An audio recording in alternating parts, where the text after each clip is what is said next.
So our project today is we're building a pen for our Freedom Ranger meat chickens.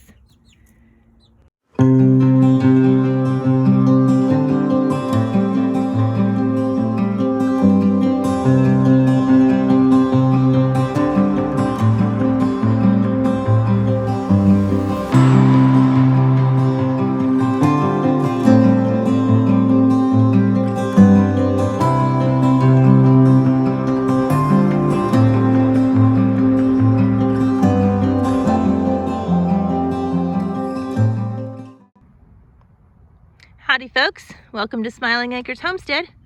Come along with us today as we are starting to build a new home for this baby. So what we're going to build is actually a rabbit tractor that's similar to this one. It's going to be just a tad bit longer and a little bit wider. But we're going to build a rabbit tractor to get the chicks on the ground, and then when we butcher them, we'll be able to move our Mopsy girl into the new tractor because she needs a new pen. All right, we've got some of our lumber here. We've already cut a couple sticks. This is 2x2, 8-foot hard yellow pine. And this is what we've already cut for the bottom frame, what's gonna sit on the ground. This one right here, I'll take that off. You can see. So this is the frame for the bottom. Like I said, this is the measurements. So the short side is 37.5, long side is 58.5.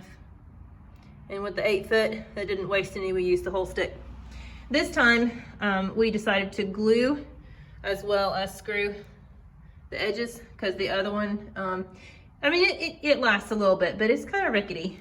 And we're gonna be moving it a lot. And we want it to be a little stronger than our other one was. So anyway, we're gonna show you the step-by-step try, anyway, of how we're putting this together. We're no carpenters by any means, but you know, homesteading, you learn to do things, and it may not be perfect, but at least you're doing something, right? Taking care of your animals. All right, I got this next one clamped on my saw.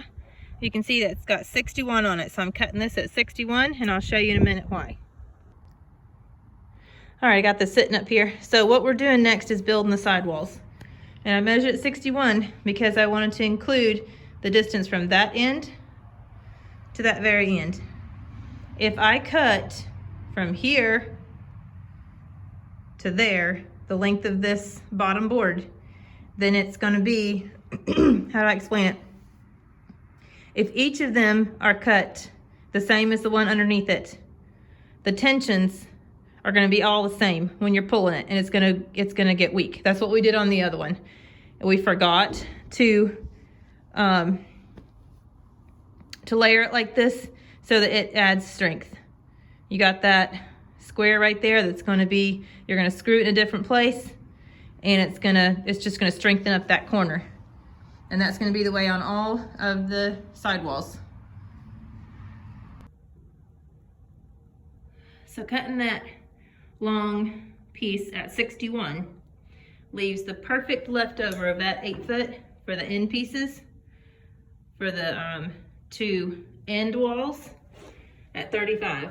I didn't even have to cut it. It was a perfect, fits right in there. So 61 for the long and 35 for the short or the sides.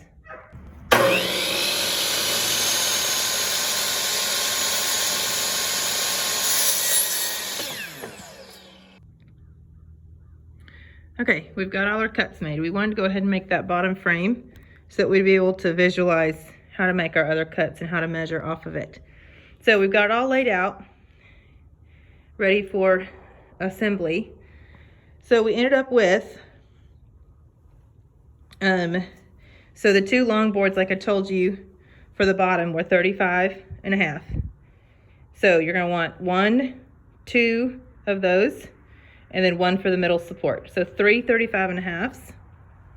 And then the side measurement was 37.5. So you want 2 37.5s for the bottom frame. And then we have the supports for the sidewalls. Those are 22 inches. And you've got 2, 4, 6, 8, 12, 14, 16. You got 16, 2, 4, 6, 8, 12, 14, 16. You got 16.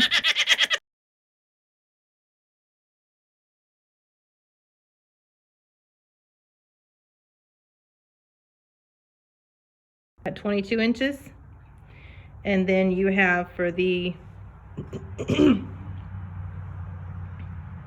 for the tops of the sidewalls. Okay, so you've got 1, 2, and over there 3, 4. So 4 cut at 61 inches. And then for the last pieces, which is the 35-inch ones, you got 1, 2, 3 over here, 1, 2, 3 over here, and that's going to be for the top here, the top here, the top of the lid frame, the top of the lid frame on this side, and the 2 support braces. I've got those braces over there. So it's going to be a total of 8 cut at 35 inches. So we've got all our saw cuts made, and we can pack the saw up and be able to come out here and work on it as we can.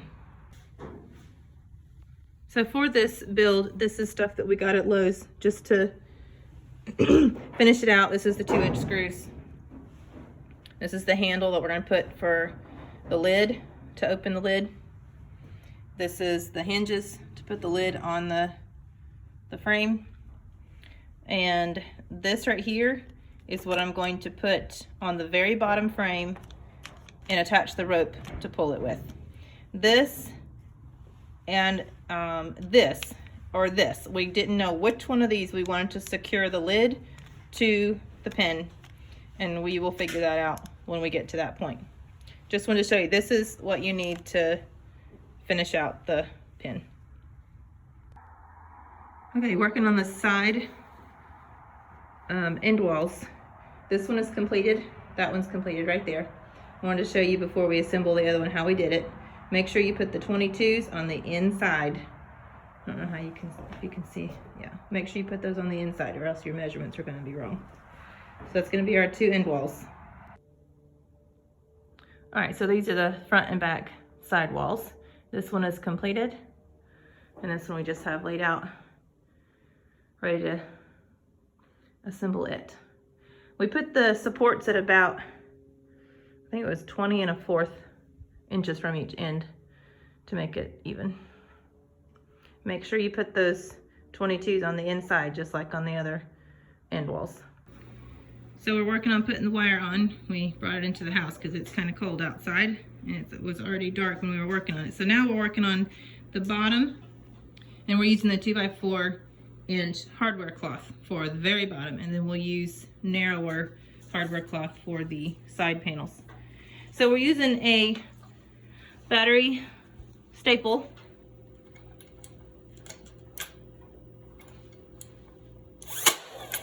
and we're just alternating, as you can see, every other wire.